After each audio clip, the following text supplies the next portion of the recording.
Hare Krishna. I am Radhika Piyari Devidasi, and this is the continuation of the Mahabharat series retold by Krsna Dharma Prabhu. Part 2, Chapter 16. Arjuna's Great Vow. As the sun set, Arjuna asked Krishna to drive him back to camp. After slaying thousands of Shamshaptakas, he got down from his chariot and along with Krishna offered prayers to Sandhya, the goddess of twilight. The two friends then mounted the chariot and made their way through the deepening darkness towards Yudhisthira's tent. As they travelled, Arjuna suddenly felt an inexplicable anxiety. He said, "O Govinda, why am I suddenly feeling misgivings? Why is my speech faltering? I see evil portents all around me and my limbs are becoming weak. I fear a great calamity has occurred. May all be well with the king, my venerable superior, and his followers." Driving the chariot expertly through the day's carnage, Krishna replied, "Seeing all these slaughtered Kauravas, I think everything fares well with your brothers and ministers. Do not give way to evil thoughts. Probably a trivial calamity has taken place." Arjuna, still anxious, tried to accept Krishna's words. He said nothing as the chariot moved across the field. He thought of Drona. The preceptor had been intent on capturing Yudhisthira. Had he succeeded? Arjuna trembled at the thought. If anything had happened to Yudhisthira or any of his brothers, he would be unable to live. Even if it were the dead of night, he would challenge the entire Kaurava army to come out and fight. And he would exterminate every last of them. Within an hour, they reached the camp. As they entered its perimeters, Arjuna looked around and said, "O Janardana, I do not hear the auspicious sounds of drums and other instruments signifying our success. The bards and minstrels are not singing songs describing our victories. Everyone is turning their faces away when they see me. No one has come forward to salute me in the usual way. O Madhava, is everything well with my brothers? Seeing these men so obviously distressed, my mind is disturbed. Is Drupad well? Has the Virata ruler encountered a calamity? O you of undeteriorating glory, what has happened to our warriors?" Then Arjuna began to suspect the truth. Abhimanyu had always greeted him when he returned to camp, but today there was no sign of the boy. On his way back, he had heard from some of his soldiers that Drona had formed the Chakravyuha. He knew there were only two warriors on the field who could break into the array, Abhimanyu and himself. Arriving at the royal tent, Arjuna dismounted and went in with Krishna by his side. As he entered, he saw his brothers sitting with downcast faces. No one said anything as Arjuna walked in. They could not hold his gaze and shifted uncomfortably in their seats. Then Arjuna saw his son's empty seat. His heart stopped. He approached Yudhisthira and bowed at his feet. Standing, he looked into his brother's downcast face. "O king, you are pale. I also see that Abhimanyu is not here, nor does anyone welcome me. I heard that today the Kauravas formed the Chakravyuha. Save and except Abhimanyu, no one could have penetrated that formation in my absence.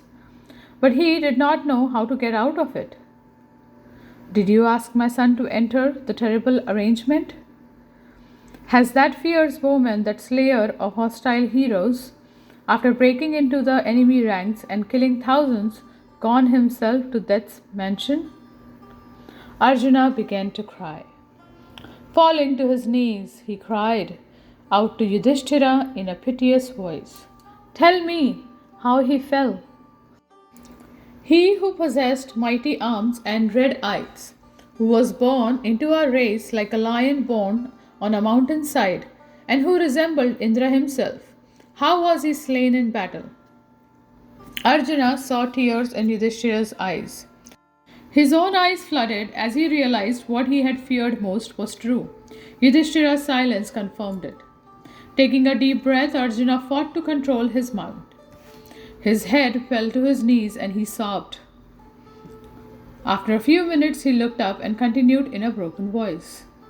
What foolish warrior, urged on by evil destiny, ventured to slay my son? How has that youth who resembled the high-souled Krishna himself in prowess, generosity and Vedic knowledge been killed? If I do not see that hero who is my second self, Keshava's favorite, and so dearly loved by Krishna's sister, then I too will become a guest in Yamraja's abode. If I cannot behold him, that modest boy of gentle speech and kind deeds, with curling dark locks, eyes like a young gazelle, the tread of a furious elephant, and shoulders like a mighty lion, then I will leave at once for death's limitless domain. Krishna stood by Arjuna's side and placed an arm around his shoulders. The Pandava grieved loudly for some time, describing his son's many qualities. His brothers and allies sat in silence, their hearts riven by grief as he continued. Although younger, the boy was my superior. He was virtuous, grateful, obedient to his elders, and always desirous of doing us good. Self-controlled and sinless, he pursued only the path of piety and truth. He was faithful and devoted to serving God in all his acts. In battle, he would never strike first, nor would he attack a helpless foe. He was the terror of his enemies and the shelter of his friends. How has such a boy been slain? Arjuna fell to the ground, repeatedly crying out his son's name. Composing himself with difficulty, he said, Today my son lies on the bare earth like one forlorn, although he was always attended by the most beautiful woman. He who was formerly attended by servants and bards chanting his glories is now attended by jackals and vultures.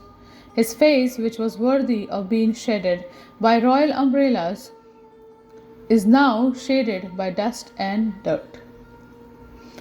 Alas, how unfortunate I am to lose you, and how fortunate are the gods to gain you. Surely Yamraj, Indra, Kuvera, and Varuna, after receiving you as a welcome guest, are now making preparations for your worship. Arjuna looked up at Yudhisthira, who looked back at his brother with compassion. His eyes bloodshot and his face streaked with tears, Arjuna asked, Please tell me, O best of men, has my son gone to heaven? Did he have to contend single-handedly with numerous heroes and give up his life after killing them by thousands? Surely he would have thought of me, afflicted by the mean-minded Duryodhana and by Drona, Kripa, Karna, and others. He must have thought, my father will rescue me. I think all those ruthless warriors felled him while he was calling out to me. Or it may be as he was conceived in the womb of a Vrishni princess that he did not make such exclamations. Arjuna censored himself. How had he allowed himself to be taken away from the main fight? Obviously Duryodhana had concocted a plan that required his absence. Why had he not seen it? If he had, Abhimanyu would be still alive. Without thinking about his kinsman's welfare, he had rushed off, desiring glory in battle. Now his son was dead. Arjuna cried out, Without doubt my heart is made of stone that it does not shatter into fragments. It will surely break apart when I hear the lamentations of Subhadra and Draupadi. What will I say to those gentle ladies? How can I tell them that Abhimanyu now embraces the cold ground, weltering in his own blood? What indeed will I say to Uttara, his chaste and beautiful wife? The Kauravas may rejoice only for as long as I do not return to the field. For slaying my son, they will have to grieve as I do now. Arjuna turned to Krishna. Why did you not tell me what was happening today, O Madhav? Surely then I would have burned the cruel Kauravas immediately. How could they aim their deadly shafts at such a tender boy, attacking him when I was absent? I do not think he found any protector while among those vicious men. How could you allow this, O Krishna? Krishna comforted his friend with sober words. Do not give way to grief. This is the inevitable end of heroes who never think of retreating. Those who know the Vedas have said that this is the highest and the most desirable goal for a Kshatriya who knows his duty. Heroes always covet such an end. There is no better death for a warrior than to fall in battle while facing the enemy. Undoubtedly, Abhimanyu has gone to the regions only reached by the most pious men. Do not lament, for you are plunging your brothers and followers in sorrow. You know everything, and it behooves you to console your kinsmen at this time. Take hold of yourself and throw off this grief. Arjuna turned slowly to Yudhisthira. O Lord of the earth, tell me exactly how my lotus-eyed son was slain. His voice had become cold. His grief was giving way to an intense fury. How did he fight our wicked foes? I will consume all of them with their elephants, chariots, and horses. Why, O brother, did you not do yourself? How was my son slain when you, Bhima, the twins, and so many other heroes were present? Surely you all possess no prowess. Before your eyes, my son was killed.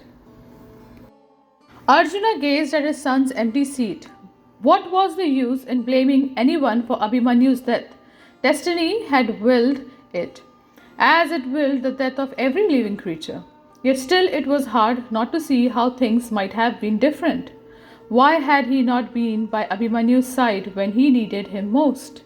Arjuna shook his head as he continued. I should rather blame myself. Knowing you all to be cowards, I went away. Alas, are your weapons and armor mere decorations? Are your bold words meant only to impress an assembly? All of you together could not protect my son. No one spoke as Arjuna strode over to his seat, his long sword swinging by his side, the Gandiva in his hand. His eyes blazed and hot tears ran down his cheeks. He sighed repeatedly. No one dared to look at him. Only Yudhisthira and Krishna, who were always agreeable to Arjuna, were able to say anything. After a few moments, Yudhisthira said, O mighty armed one, when you had gone to fight the Samshaptakas, Drona exerted himself to capture me. He formed the unbreakable Chakravyuha and advanced towards us, showering his fire-like shafts in all directions. At that time, I asked your son to penetrate the formation and allow us all to enter. Without delay, the boy rushed forward and entered the array like Garuda entering the ocean. We followed him with upraised weapons. But somehow the puny Sindhu ruler held us in check. We have since heard from Vyasadeva that Jayadratha received a boon from Mahadev that he would be able to stop us in battle. Your son was alone in the formation. 6 Kaurava Maharathas surrounded him. They destroyed his chariot, armor, and weapons.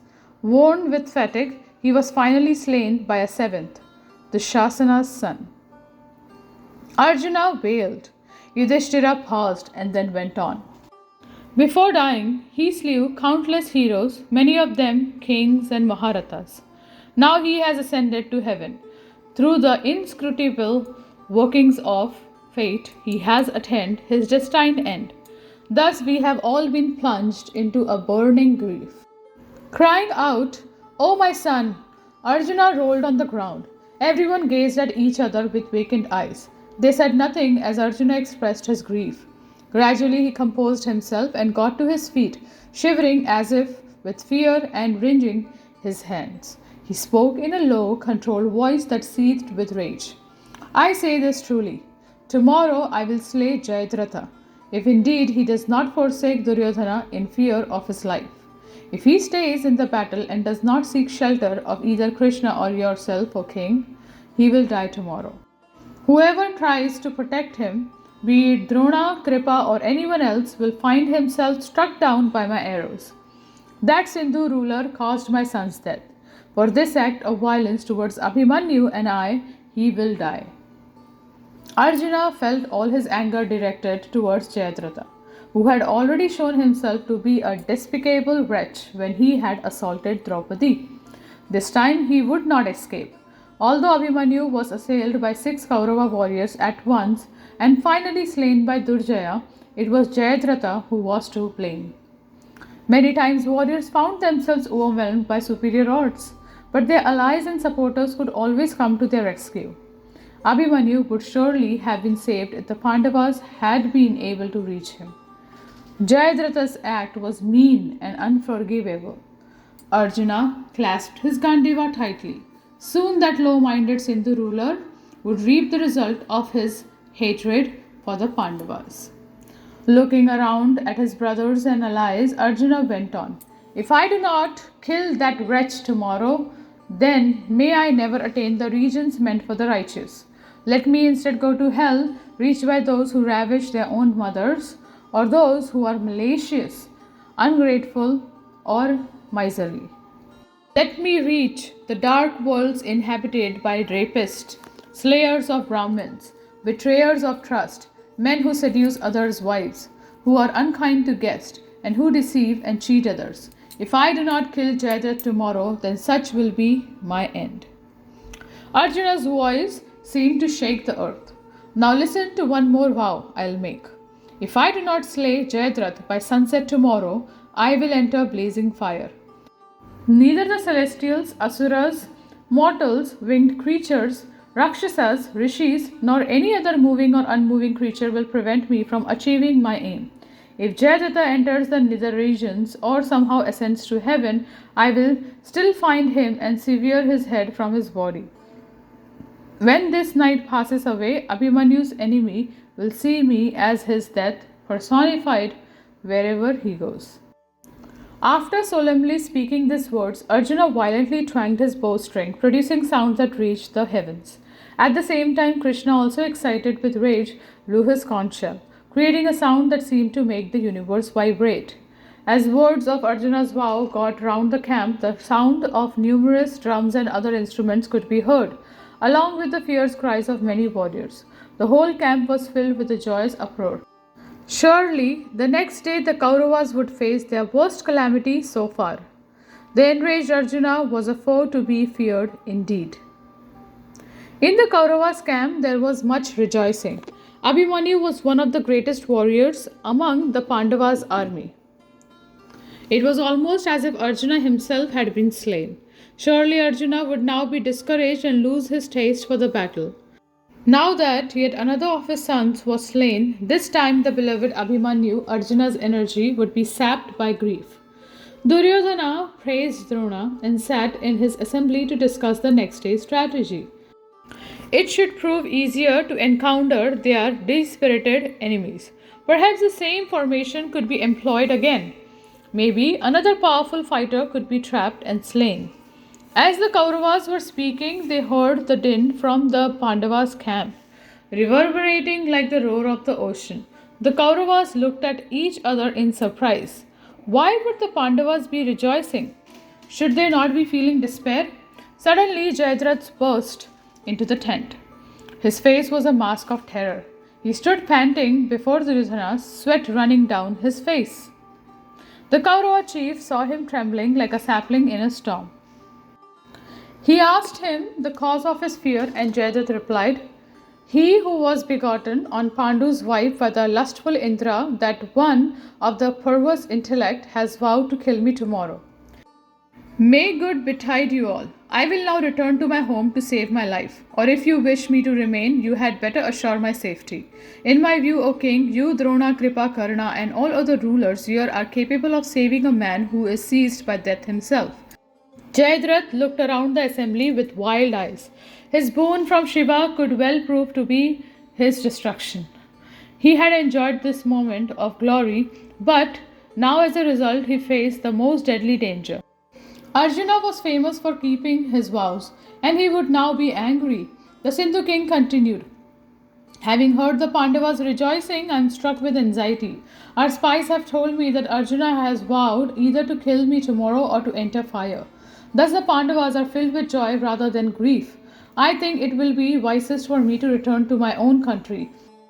No one can prevent Arjuna from fulfilling his vow, not even the gods. We are about to suffer the greatest destructions of our forces yet. Let me go now, my identity concealed. Duryodhana laughed. O foremost of men, do not be afraid. What person can seek to slay you when you stand amid the Kshatriyas assembled here? I will protect you along with Drona, Kripa, Karna, Ashwathama, Shalya, Bahalika, and other invincible heroes. Together with our troops, we will stand between you and Arjuna. He will not be able to get near you tomorrow. Drive the fear from your heart. Duryodhana realized that it would be a formidable task to check Arjuna from fulfilling his vow. At the same time, this was a real opportunity to attain victory. If Arjuna failed, he would certainly remember his promise to take his own life. With both Abhimanyu and Arjuna dead, the Pandavas would then be finished. Duryodhan looked down at the quaking Jayadratha. It would be worth deploying the whole army to protect him. Jayadratha went over to Drona. What is the difference between me and Arjuna in the proficiency of arms? You have taught us both. How is Arjuna superior to me? Of what should I be wary when the battle comes tomorrow? Drona replied, I have taught both of you and Arjuna equally, but by his practice of yoga and asceticism, he has become superior to you. Still, I will do everything in my power to protect you from him. Tomorrow, I will form such an array with all our troops that Arjuna will never reach its end. Even the gods will not be able to pass the arrangement I will create to protect you. Drona smiled. Jayadratha had only himself to blame for his present predicament. Like Duryodhana, his hatred for the virtuous Pandavas would lead to his destruction before long. He placed a hand on Jayadratha's shoulder. If somehow you should be slain, then you will attain heaven. Do not be afraid of death. You have performed sacrifices and carried out your sacred duty as a Kshatriya. Therefore, fight without fear, your mind fixed on victory or paradise. Although he assured Jayadratha and understood Duryodhana's mind, Drona knew that Jayadratha was as good as dead. Certainly Arjuna alone would not be able to cross the entire Kaurava army. But Arjuna was not alone. With Krishna driving his chariot, he could cross the universe, passing the four Lokpalas in order to steal the gods' divine nectar.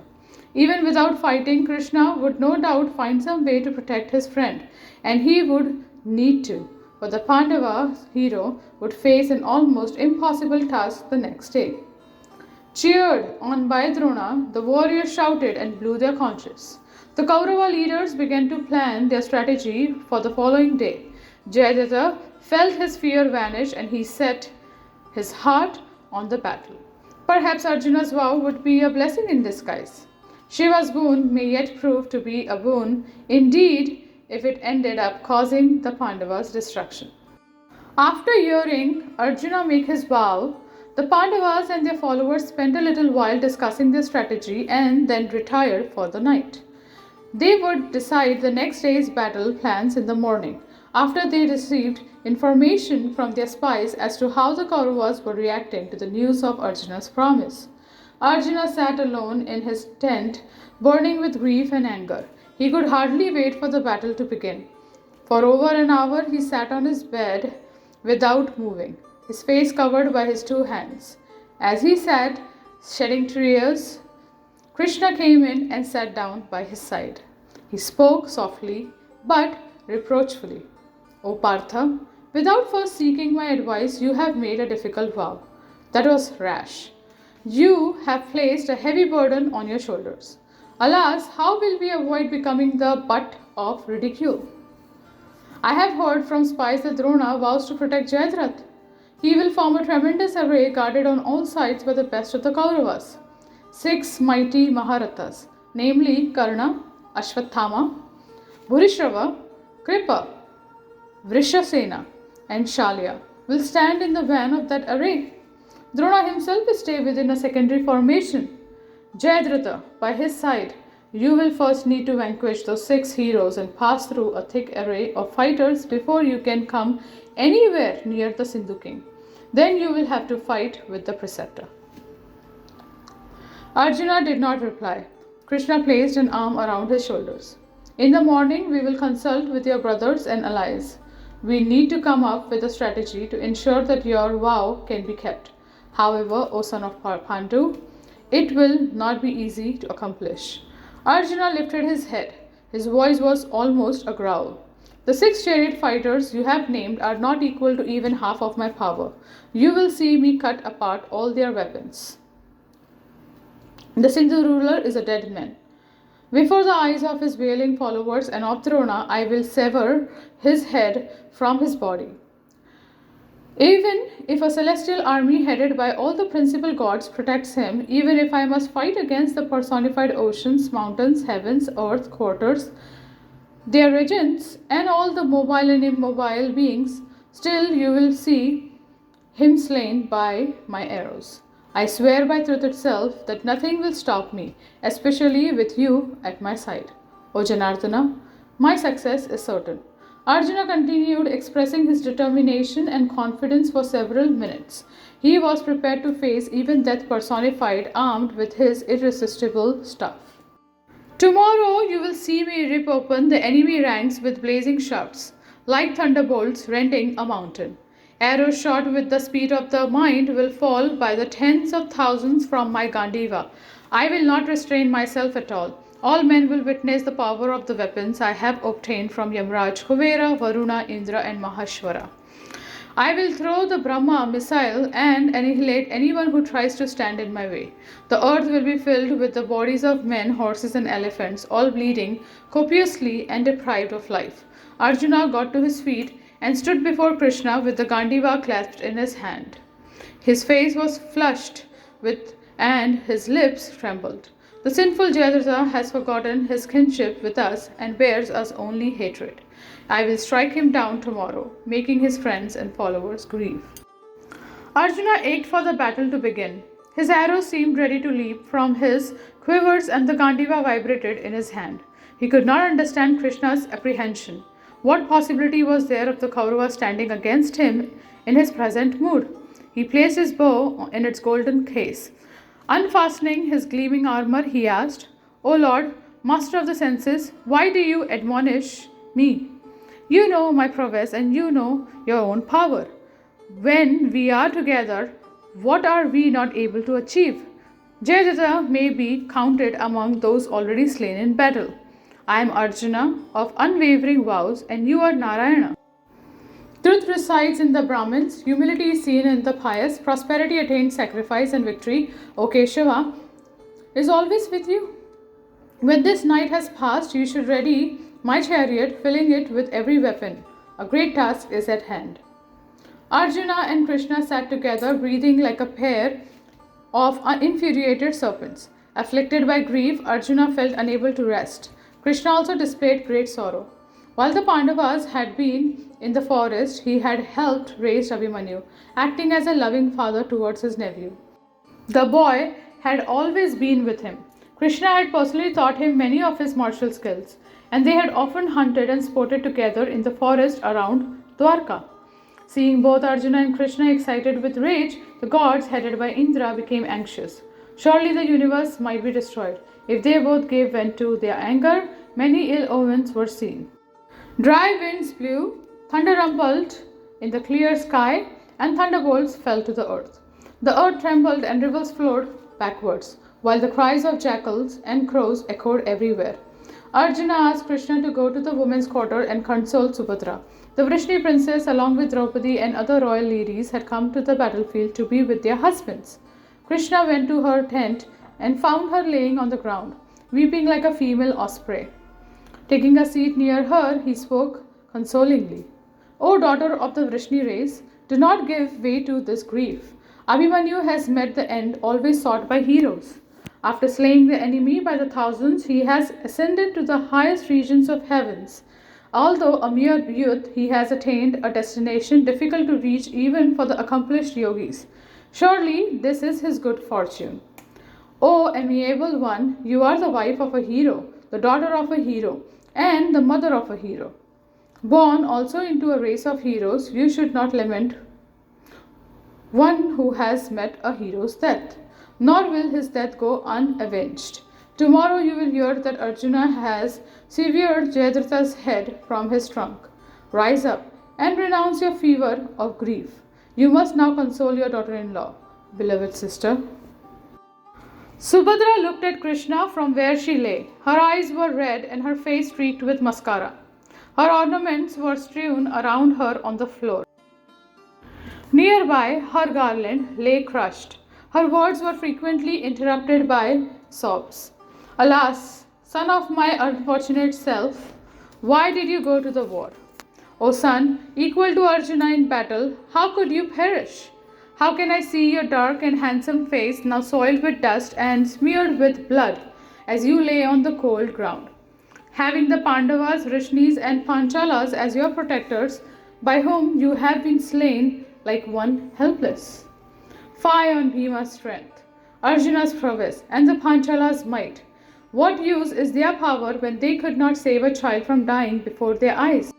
Today I see the earth vacant and destitute of all the beauty, for I cannot see my son. My eyes are blinded by grief, and my mind is utterly confounded. O my child, you were like a hoard of treasure seen and lost in a dream. Alas, everything in this world is fleeting and unreal, like foam on an ocean. Krishna remained silent as his sister poured out her sorrow. She tossed about on the costly carpet covering the floor of her tent. Her silk garments were in disarray, and raven black hair hung loose and dishevelled. Beating her breast, Subhadra cried out to her slain son, O my child, how shall I comfort Uttara? Overwhelmed by sorrow, she resembles a cow bereft of its calf. Surely the ways of destiny are mysterious, for even though you had Keshava as your protector, you have been slain by evil men. O beloved son, may you attain that end reached only by the most pious men, that end which is reached by those of the strictest vow, who are self-controlled, modest, truthful, charitable, and devoted to duty. May you ascend to the eternal regions that belong to men who are faithful and always devoted to the Lord's service, who have given up all selfish thoughts and live only for the welfare of others. As Subhadra rolled about in grief, Draupadi came into her tent accompanied by Uttara. Also lamenting, they dropped to the ground next to Subhadra. The three ladies appeared like three mad creatures as they fell about uttering pitiful cries. With tears in his eyes, Krishna sprinkled cool water on their faces, his voice shaking as he addressed them. O Subhadra, throw off this grief. O Panchali, O Uttara, take heart.